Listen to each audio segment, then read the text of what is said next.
Not gonna lie about that. Yeah, it's a little bit better. Can't set up my totally base weapon without it. We gotta set up the details.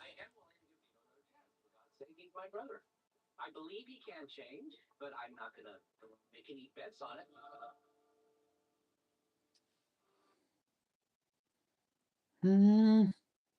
Hmm. Oh shit.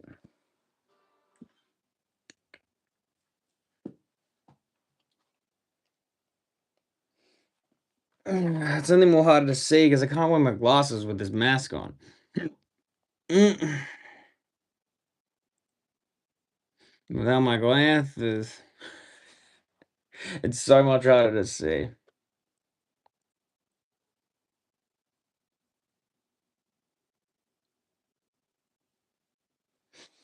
Mm.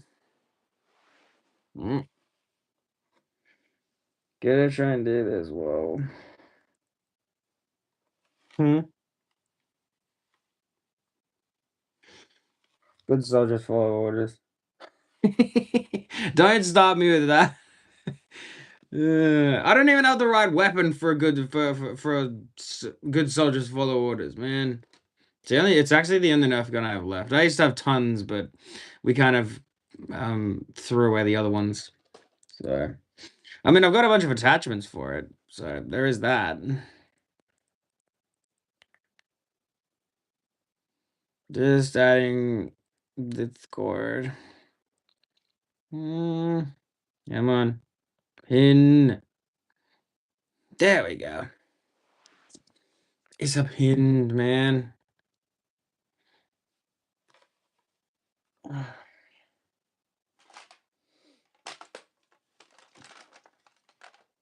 I'm trying to assemble this thing while I've got my pliers. But remember, May the 4th will be with you always. Shit, wrong way. It's so annoying to see with this thing on. Like, my god. I won't wear this thing the whole stream because it is also scratching my face as well. There is that. Oh, I forgot it's loaded. Boop.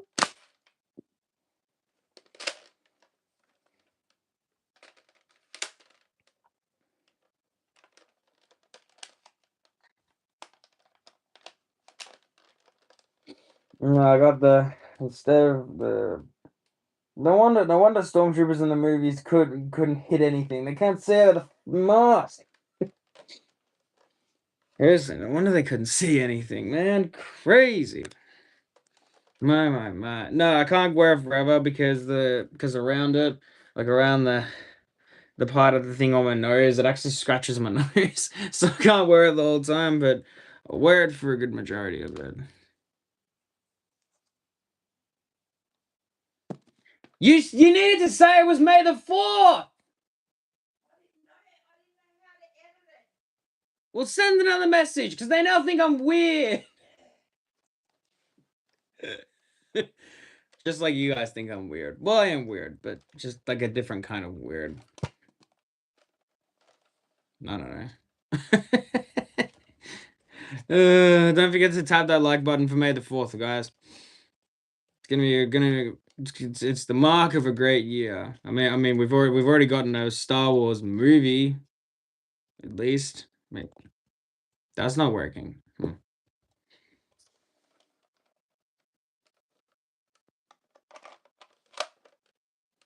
Now I'm thinking about Volume 2 of 2D. Yeah, well, Well, fun if you have any Star Wars knowledge that you want to check, I'll be happy to educate. I know well, maybe not everything about Star Wars, but I know a good majority. So if there's any knowledge that you think you know over me, go ahead and I'll educate you. Trust me on that.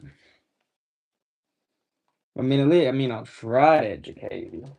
So we're gonna take this thing. Sorry, guys. We'll get this off.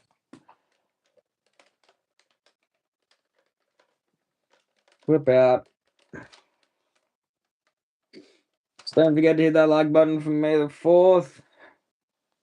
So you know that the 4th will be with you. Where's that other stupid dot? I shot one of myself and now it's gone missing. Games currently on PS2. Is that right, huh? Is that where your expertise lie? I think they do, and I think they don't. Oh, hang on. I think we have a jam. We have a. I hate this thing sometimes. This Nerf gun is so old. I got it when I was a teenager.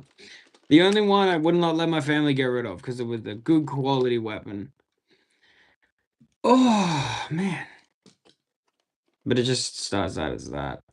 Because back in the day when Nerf wars used to be a big thing when I was in middle school, I actually attended a few. No, it's not low. No, I attended a few because I had the setup of these two weapons. Which I know isn't exactly related to Star Wars Day, but I've got them in my hand. I might as well talk about them anyway. No, so I used to attend these events. Obviously, a long range weapon, and then this one which has this little thing you can attach to your pants, or like if you're wearing jeans, you can attach them to one of the parts of your belt buckle, not belt buckle, but part of the belt. And it was really cool because you could put it there and you could put it there and hide it. So if someone cornered you or whatever, you could just quickly, whip it out and then. Fuck. Hang on. Come on.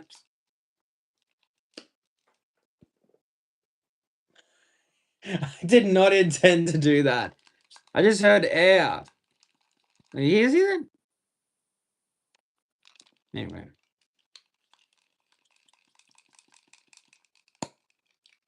It's not exactly, it's not exactly the most useful thing in the world. I forgot there was one.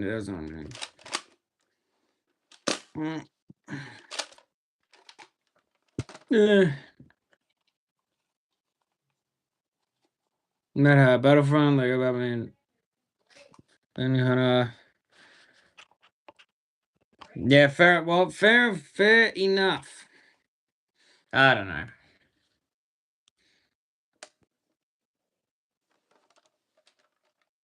No, it was good fun back in the day doing the whole Nerf war thing. It was a hell of a lot of fun. It used to be this old video, me and my friends Nerf warring I think when I was in like 13 or 14 or something. And it was quite funny. Because like we weren't even shooting each other, we're just holding it like, get back. And like we just would not shoot at all. And there's a part of the video where where I shot at one of my friends and actually copped him straight in the in the eye. Like talk about one-to-one accuracy. And then after that we went to watch a Star Wars movie. Um we went to watch the Phantom Menace when it got released back into theaters. Dragged my mum to it and she was so bored she sat on her phone throughout the whole thing. She's just on her phone in the dark, like while we're staring at the screen, getting all excited. Which I still don't understand why we love the Phantom Menace as much as we did as kids. Going back and watching it as an adult, it's one of the most boring Star Wars movies there is. In comparison to the other ones where it's just action and blaster. Like as a young kid, why do we care about even Star Wars politics? Seriously. Like as an adult, one thing, but as a kid, what kind of kid cares about freaking politics? Huh? What kind, I tell you? I still love the fact that these things shoot so far, even though these darts and this thing is so old. I mean, look, I did take relatively okay care of it as I was growing up, so that's why it's not in like really crappy condition.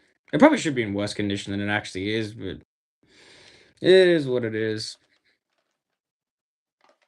I don't know. We're only doing a short stream today for May the 4th because every time I do these alternate streams, something just doesn't feel right. So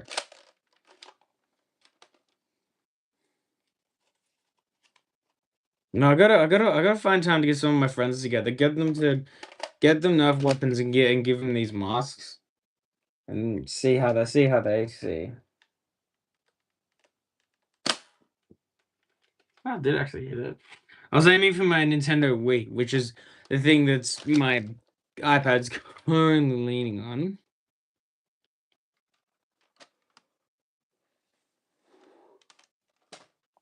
Hmm. It's hurting my head. Hmm. But no, usually I just wear this thing during Geek Expo. Um, but this is what I was looking for. But that current occasion, I'm waiting till I get a little bit of money to save because during Geek Expo I'm gonna get a Green Arrow costume. I'm gonna find I'm gonna find someone that has spray paint. I'm gonna spray paint my bow and everything. It's gonna be great. And then Disney didn't bother with the universe politics. Yeah, yeah, that's pretty much the closest to fair assumptions you can ever make when it comes to Dave Filoni. I'm still amazed Dave Filoni does it. Like I know Dave Filoni loves Star Wars as much as he does, and he's so dedicated to it. And a lot of respect, I mean, needs to be given to Dave Filoni for the amount of shit that he's had to put up with through Disney and their politics. But still, look, I know there's a bunch of shows that they released and stuff they tried to do right to wrong. Why aren't you going in your socket? Ah, I was wondering why I wouldn't go in, but I didn't click this. So, but regardless of that, enough of that. No, Dave Filoni basically saved Star Wars. If Dave Filoni quit around if he was to quit around the same time as George Lucas, Star Wars would still be a thing, but it would not be as big as it is now. Like we need to give so much credit to Dave Filoni for all the effort that he did, especially through Star Wars Rebels, where look, Star Wars Rebels is a fine show, but my biggest issue is that they tried to market it around for the same age groups as the Clone Wars, but Star Wars Rebels did not stack up to Clone Wars. Clone Wars is up here in like one of the best Star Wars shows you'll ever see. And Rebels is maybe down here at best. It's not quite at the bottom of trash, but it's not as good. And so when you try to make a show in comparison to that, it's not going to work. The reason why the Clone Wars works so well, and I'll tell you this right now for anyone else that joins and listens, and I'll even repeat this because I love talking about it so much. The reason why Clone Wars worked is because before Clone Wars was a thing, there was Attack of the Clones and actually no. Technically, I'm lying because there was a Clone Wars like special. No, sorry, like special style thing before Revenge of the Sith came around. The third movie, and that part I understand. However, it wasn't expanded. And then after Revenge of the Sith, fans are asking the question: what happened in between Revenge of the Sith and Clone Wars and the Clone Wars? Sorry, dogs are going freaking into a delivery truck. Anyway, can you shut up?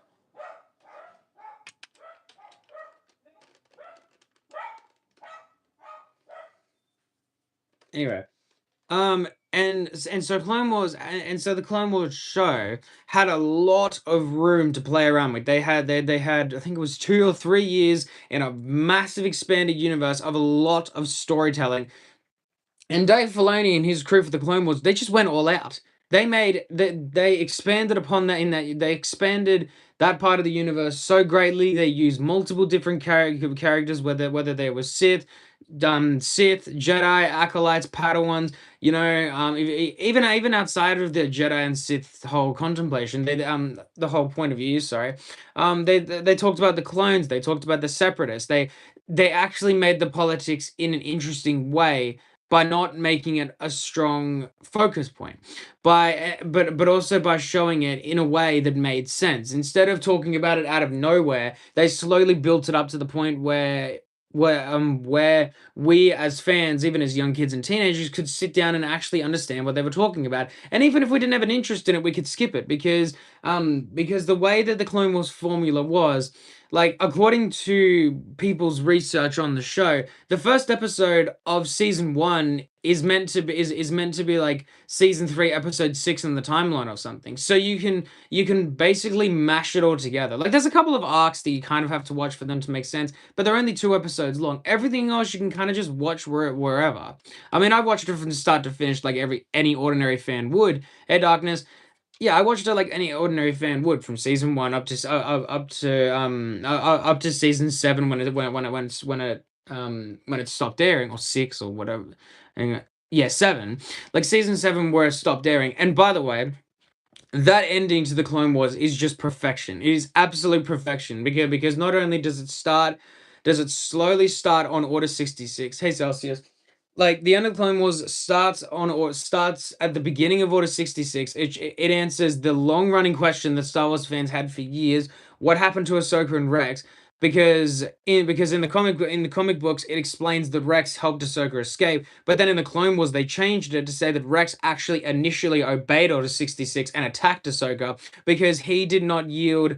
He well not yield, but he didn't listen to Fives' warning about the inhibitor chips. He left his in, and so he was mindlessly forced to obey Order 66 until Ahsoka got the inhibitor chip out of him, and then he helped her escape. So technically, the comic books are still accurate, but they changed the details a bit in the show in comparison to the comic books.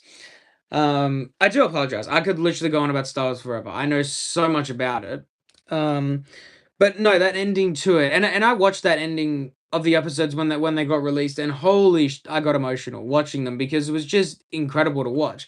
You know, um, 7 points Lego Stars.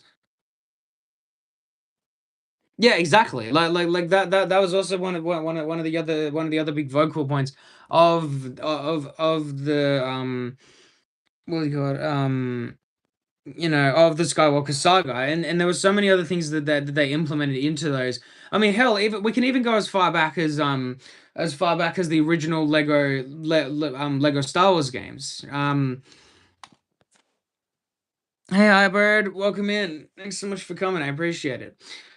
Like you can even go as far back as as the original Lego Star Wars game. Like even in one of the I'm wearing like a Stormtrooper style shirt onesie.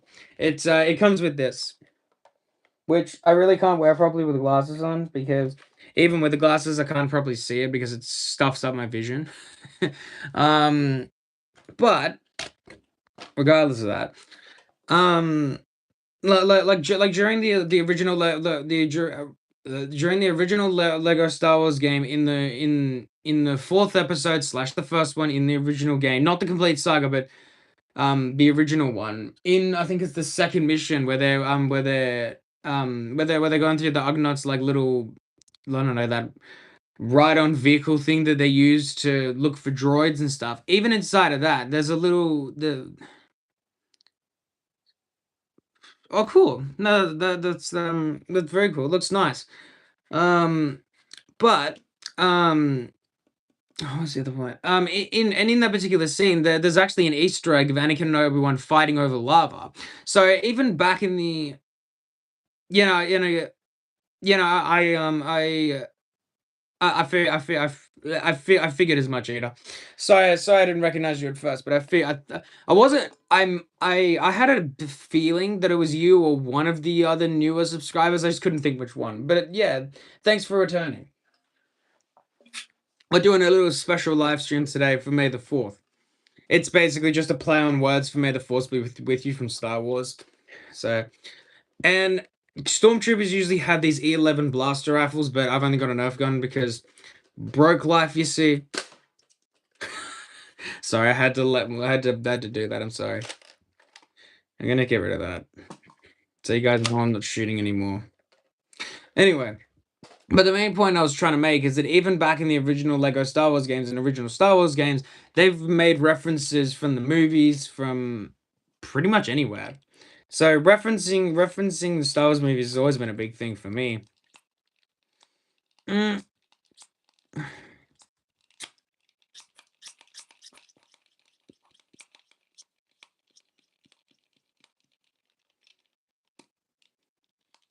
Wow, that's just depressing.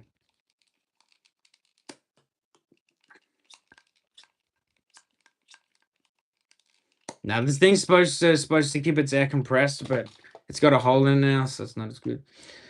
But yeah, like but no, other than even the original Star Wars references, even one of the newer Star Wars shows, The Bad Batch, that show was just as good because that one has references to characters from the Clone Wars, from creatures, like for example the Zillo Beast, which was a creature that was discovered during the time of the Clone Wars, and the Zillo Beast was discovered to be a creature that wasn't that wasn't affected by things like clones, blasters, or Jedi's lightsabers.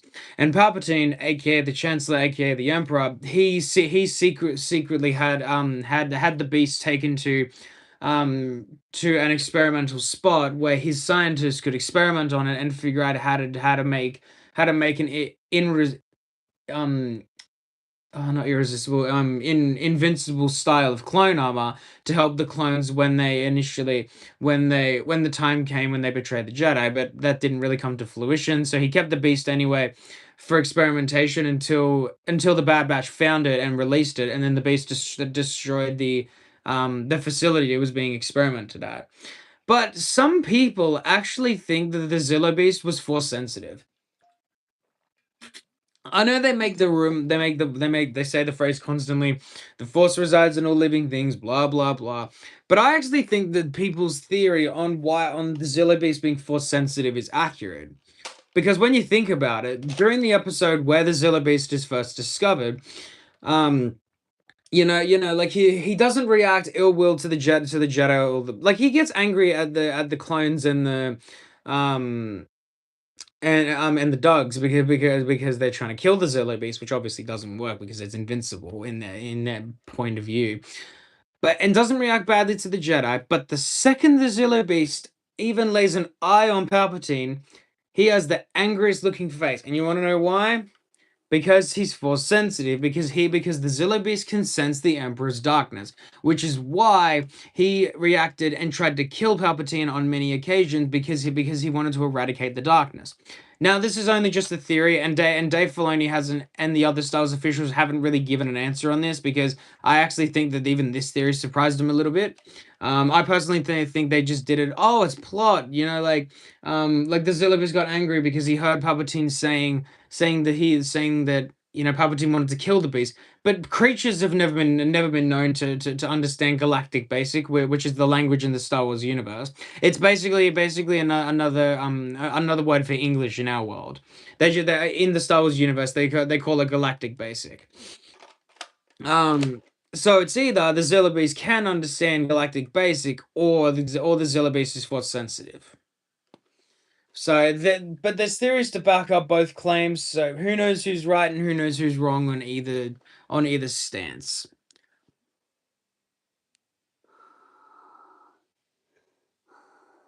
Mm. But yeah, we'll be back to our usual stream sets tomorrow. I just wanted to do something a little different and fun.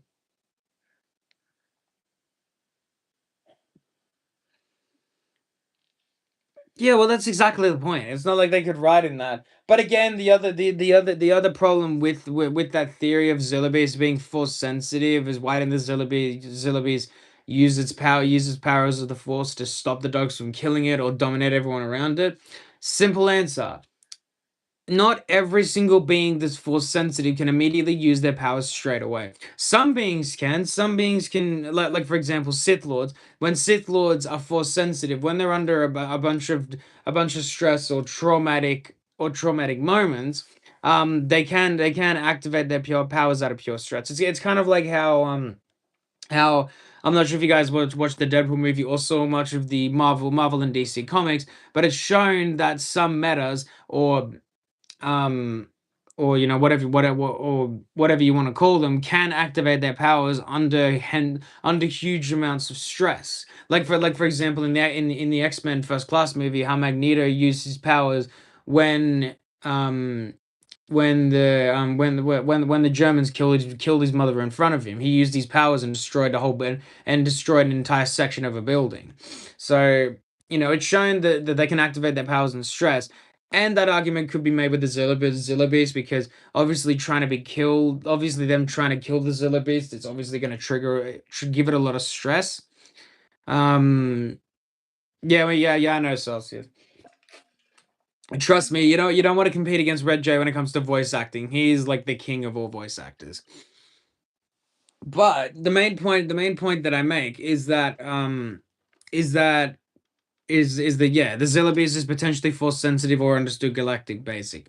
Or if you wanted to go through another story from the Star Wars universe, you can go like in the Clone Wars, for instance. You can look towards the end of the series where some Jedi lose faith in the Jedi Order, and Barriss Offee, one of the Jedi Knights, actually betrays the Jedi Order and works with a citizen to blow up a hangar at the Jedi Temple, killing many, many people. And Ahsoka's the one who gets accused of it, and without a fair trial, she's just immediately convicted of being this murderer, which really doesn't make sense from even their point of view, because they claim that Ahsoka did all this planning and all this whatever, but she wasn't even on the freaking planet. She wasn't on Coruscant at any point. She was with Anakin on I think it was Keter Nemoidia, I think, fighting off the Separatists. So, like, yeah, you could argue that she would have been in communication with them, but if she would have been using Republic channels, and the Republic would have easily picked up those channels or could have found those logs. So there's a lot of inconsistency and flaws in their theory.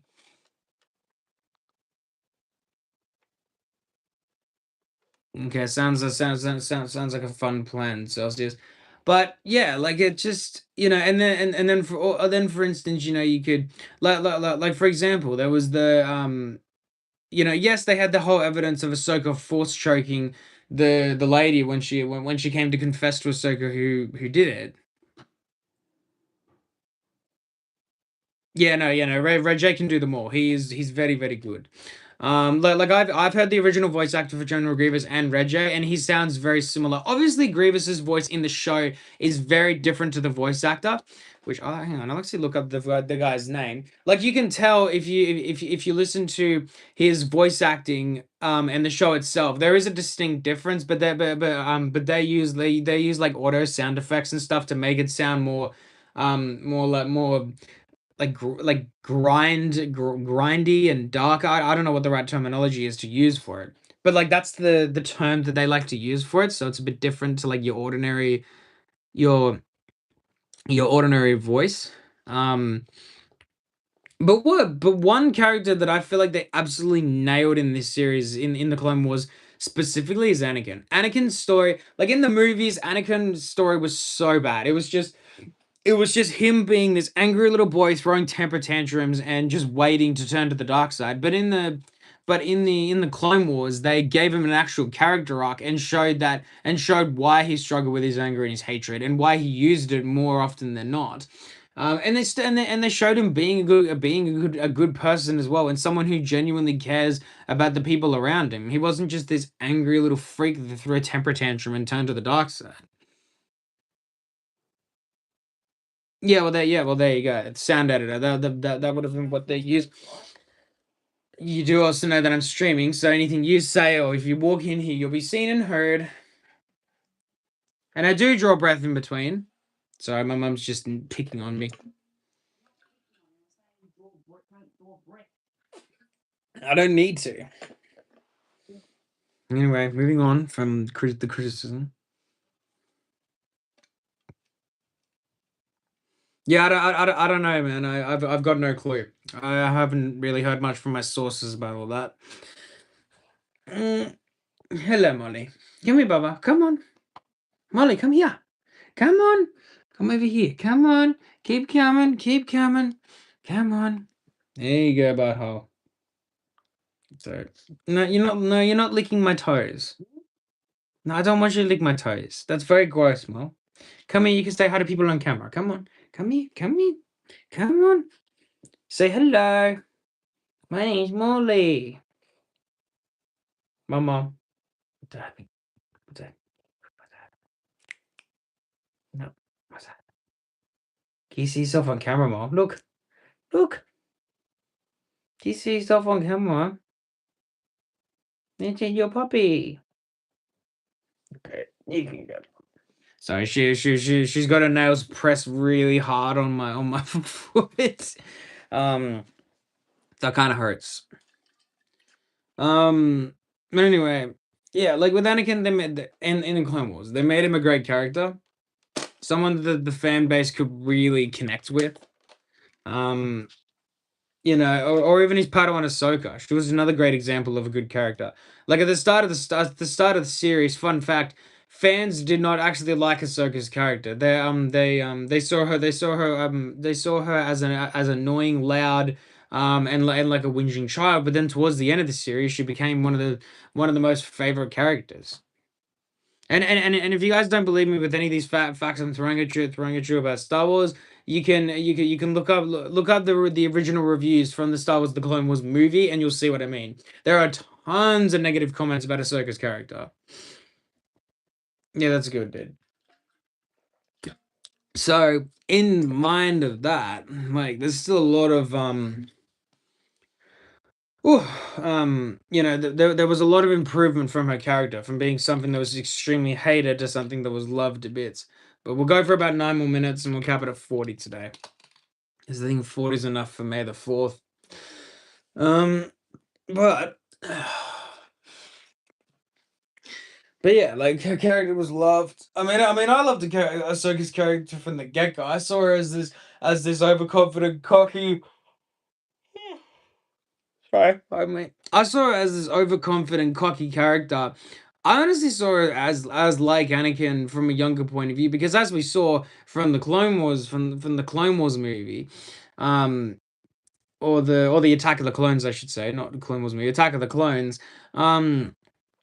And when we saw in that, Anakin was overconfident, and he was overconfident in his abilities because he was groomed from being of extremely young age and being told constantly that he had the highest midichlorian count counted by any Jedi at the temple at all, even more higher than Yoda's. But the problem is that since he was told this over and over and over again, he was so overconfident, thinking he could beat anyone in a duel and be the best Jedi there ever was. So when Obi-Wan and Anakin faced Dooku at the end of the movie, and Anakin got basically without being too rude and inappropriate, he basically got knocked on his keister. He got knocked on his keister because Dooku saw him charging recklessly, one little zap of his Force lightning, and he was knocked out. And Obi-Wan's like, really? But Obi-Wan was smarter than that. He knew to wait and be patient and wait for the right moment to strike. Yes, he lost as well, but you have to remember they were both fighting a former Jedi Master, now groomed as a Sith Lord.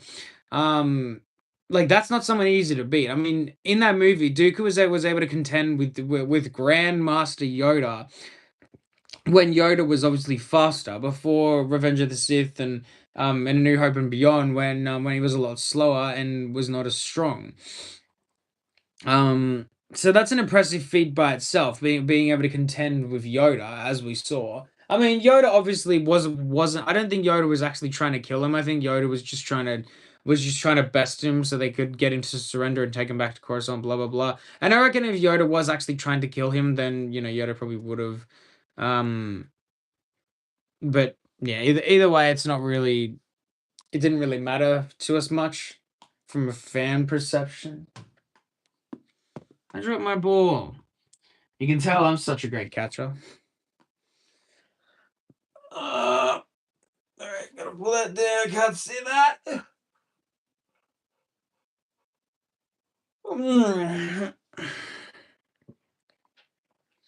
But no, either way.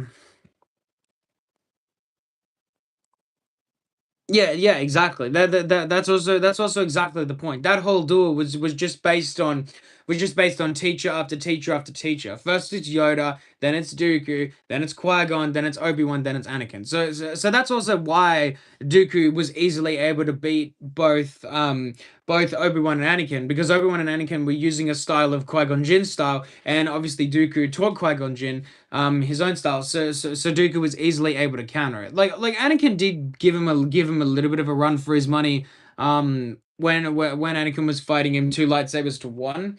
But Anakin hadn't perfected that style, so he wasn't gonna beat Dooku anyway, even if he was well trained in it, because again, Dooku was well trained in that regard. Okay. So Mum's off to the shop. No. Oh.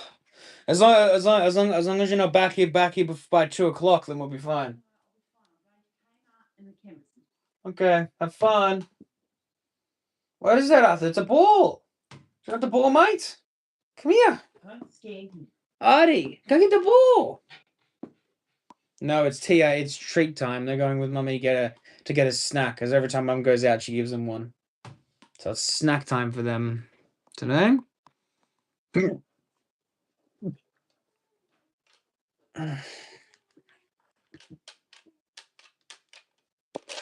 Run loaded. Ceiling shot. Sorry, I had to. I am a little bit of a child, as everybody knows, but child mentality makes life more fun. So, plus, who wants to be an adult teaching you how to pay bills and do all that boring stuff anyway? When you can just chill with me and have a fun time on May the 4th, man. Oh well. Oh, I actually got. I'm quite tired today, actually. Had a very busy week, so no, very busy week. Yeah, too much energy this past week that went by, but this week's gonna be more energetic. Obviously, I've got May the 4th stream today. We got a normal stream tomorrow. We have what else do we have? We've got our subscribe and grow stream on Wednesday. For our younger content creators or even people with more subscribers than me, if I can help them grow a couple, then there's nothing wrong with that. A subscriber a day keeps the doctor away. Wait, isn't it Apple or something? I don't know, something like that. But no, regardless, it's still good. And then Thursday, I think, is another normal one, and then Friday is obviously our end of week stream, which I'm gonna start titling my moderators day, because the moderators need love too. The moderators work hard enough to keep me on my feet and keep these streams entertaining. So, um, yeah. But no, today for the rest of the day. No, you're almost at 200. Anyone who hasn't subscribed to Celsius, do so, because he's 1 subscriber away to 200. So if we get him up to 200, that would be very nice. We have 2 more minutes, but I'm going to spend like a minute in the bathroom, so hold your thoughts there. Oh, back on my feet.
Swear to God, I've done nothing but sit here and make a mess.